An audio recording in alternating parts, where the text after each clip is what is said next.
Guys, today we've got something absolutely awesome. It's something I've been not mentioning for a while because I wanted to do a proper video on it. That's what I'm going to do today, my friends. I'm going to introduce you to the Blackpanthaa PC. Yes, the Blackpanthaa PC is a thing and it looks awesome. Thanks to two companies, PC Specialist and XFX. These two guys, well, these two companies collaborated with myself. This PC I'm going to be using for my main entertainment system in the living room. That's the main purpose for me, and this thing is going to be able to rock pretty much every game you can want to play. And that, my friends, is what I'm going to show you today and the benchmarks. Now, if you're wondering what GPU this has, you may want to know why XFX is also a sponsor. XFX provided the graphics card in this system. XFX's RX 480. You may know that AMD 480 is just dominating the market in the fact that this card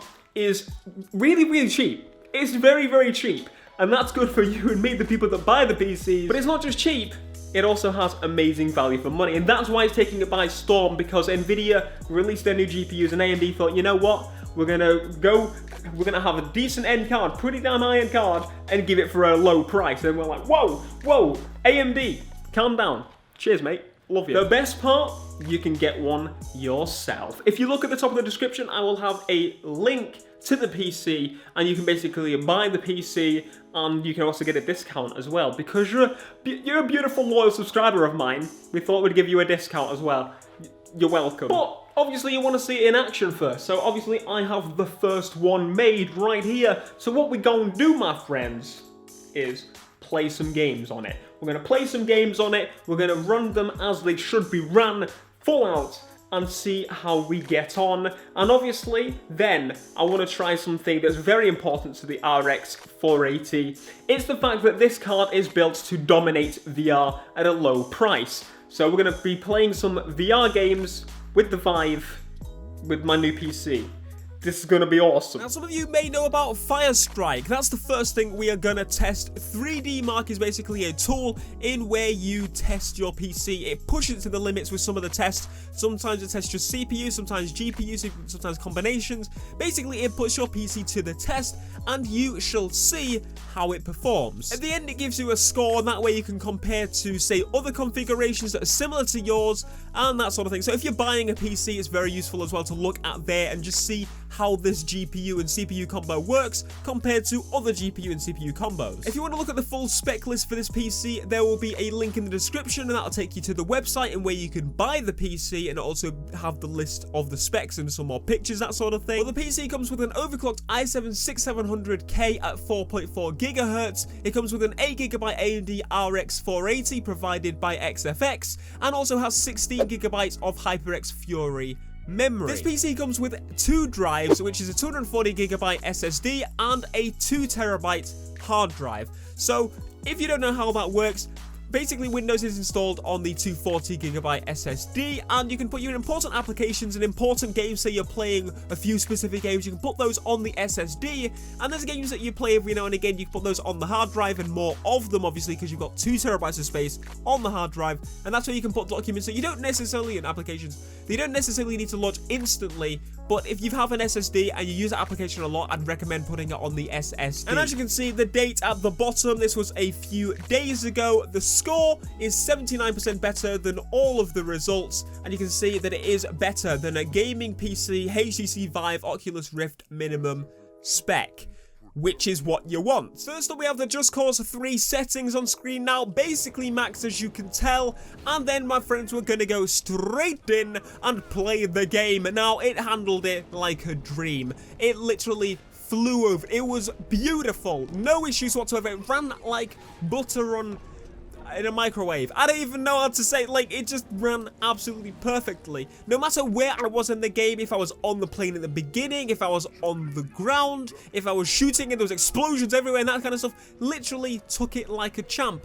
No issues whatsoever. Never dropped below 60 frames, and as you know, when it comes to PC gaming, you want that buttery, smooth frame rate, and it ran like a dream, so there's no issues there with Just Cause. And this is actually one of the more taxing games, if you will, that came out in this year. It's an open world game. Open world games obviously generally use a lot more power compared to closed off games or smaller games, in that everything is alive. Like, there's traffic and civilians and all these calculations going on. This is the CPU and GPU working absolutely beautifully together, and it's done a cracking job at, well, running amazingly. Next up, we have something that isn't really on the channel, but I wanted to show you anyway because this is one of the newest games I have, and also one of the most fun games I've been playing recently, not on YouTube. And I may do a video on it in the future. If you guys want to see it, let me know down in the comments. But We Happy Few is the latest game that I've been playing, and it's in alpha, so it's very, very early. So you can expect this to very much change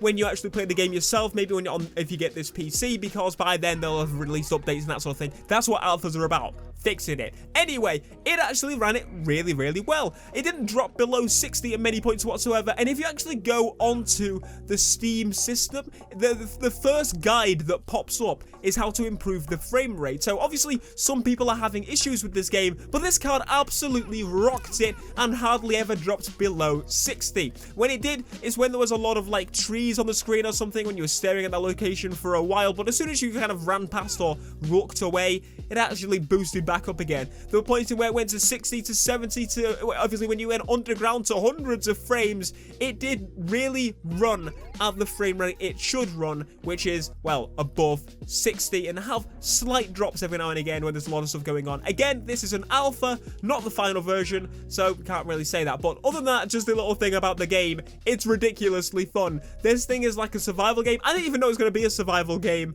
but actually it was a survival game where you actually have to find resources and a lot of questing and that sort of thing. There's no story in the game yet, but when the story is here, I may actually do some videos, or maybe just do some before that, because I'm having so much fun playing this game. I haven't had this much fun playing a game in a while, like a new game. So there you go. And then finally we have Project Cars, because as you know, I tried this with the Vive before and I actually really, really enjoyed it. So that's what we wanted to try for the VR, because obviously it's a racing game, and well, obviously I can demonstrate how it runs with this card, because I actually had issues running it. If you remember before, I struggled to run it even on the lowest of the low settings on my old setup, which was actually really freaking expensive and good.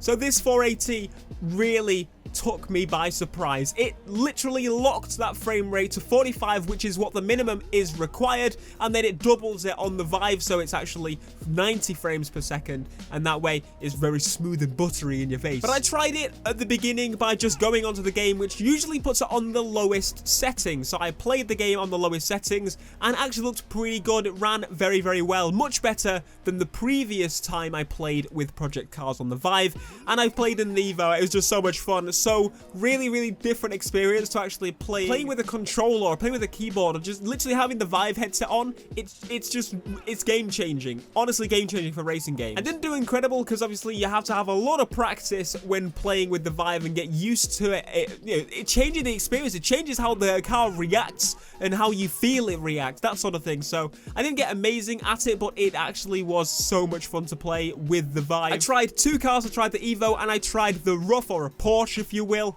and that Porsche was ridiculous. I tried it on the Nürburgring, and the Porsche actually then bumped the settings up on that. I bumped it up to pretty much higher settings. I didn't really want to go max, but it actually took it really, really well. Around a solid 45 again, no drops at all. Again, I was really immersed in it, and I actually felt the Porsche handled really, really well compared to even the Evo, because it was literally gripped to the ground and performing like a pro.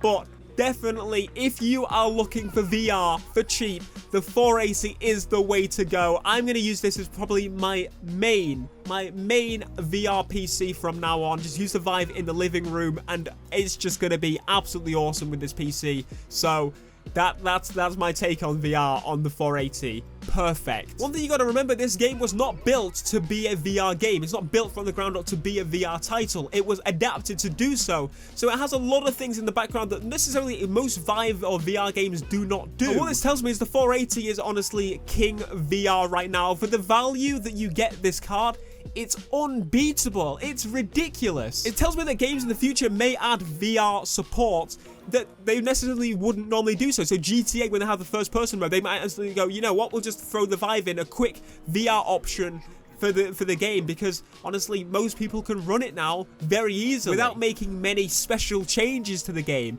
That's what we want to get to, and AMD are pioneering that. But there you go, that was some tests on AMD's card. It does definitely hold up to what they said about it.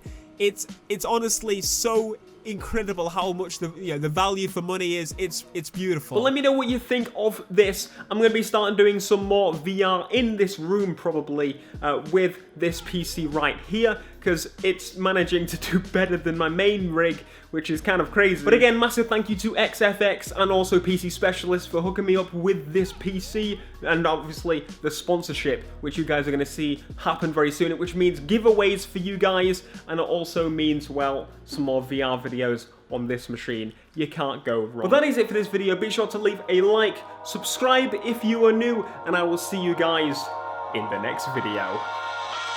Peace.